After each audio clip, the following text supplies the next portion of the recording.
നമ്മെ പലർക്കും ചെയ്യാൻ പറ്റാത്തത് നിന്നെ കൊണ്ട് ചെയ്യിപ്പിക്കാൻ ദൈവത്തിന് പ്ലാനുണ്ട്. പക്ഷേ അത് നീ പൂർത്തീകരിക്കണമെങ്കിൽ ദൈവം ആഗ്രഹിക്കുന്ന ഒറ്റ കാര്യം വിശ്വസ്തതയാണ്.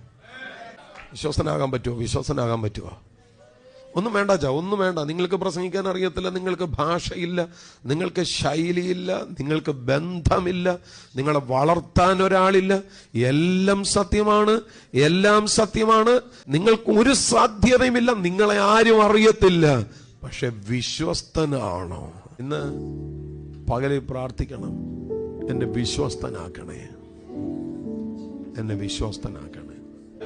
യോഗ്യതയില്ലാത്തവനെ യോഗ്യതയില്ലാത്ത ഇടത്തേക്ക് കർത്താവ് കയറ്റിയിരുത്തുമ്പോ വിശ്വസ്തത കാണിക്കാൻ മറക്കരുത്. നിങ്ങളുടെ കുടുംബക്കാരിൽ ആരും കാണാത്തത്, നിങ്ങളുടെ വീട്ടിലുള്ള ആരും കേൾക്കാത്തതും കാണാത്തതും അനുഭവിക്കാത്തതും ദൈവം നിന്റെയും നിന്റെ തലമുറയുടെ മുൻപിൽ തുറന്നു തരുമ്പോ നിന്റെ യോഗ്യത കണ്ടിട്ടാണെന്ന് ഓർക്കരുത്.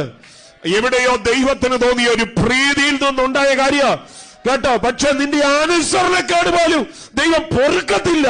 വിശ്വസ്തനാകാനുള്ള ആത്മവീര്യം നിന്റെ അകത്ത് നീ പ്രകടമാക്കണം. പ്രിയപ്പെട്ടവരെ, മിടുക്കുകൊണ്ടല്ല, കഴിവുകൊണ്ടല്ല, കർത്താവ് സഹായിക്കുന്നത് കൊണ്ടാണ്.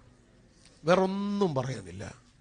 പക്ഷേ ഞാൻ നിങ്ങളോട് പറയാം, നമ്മുടെ അയോഗ്യതകളെ നോക്കാതെ, നമ്മുടെ അപ്രാപ്തികളെ നോക്കാതെ, മിടുക്കന്മാരുള്ള ഇടത്ത് അവരെ ഒഴിവാക്കി ദൈവം നമ്മളെ കയറ്റി നിർത്തുമ്പോൾ ദൈവത്തിന് ഭയങ്കര നിർബന്ധ നമ്മൾ വിശ്വസ്തരാകണം.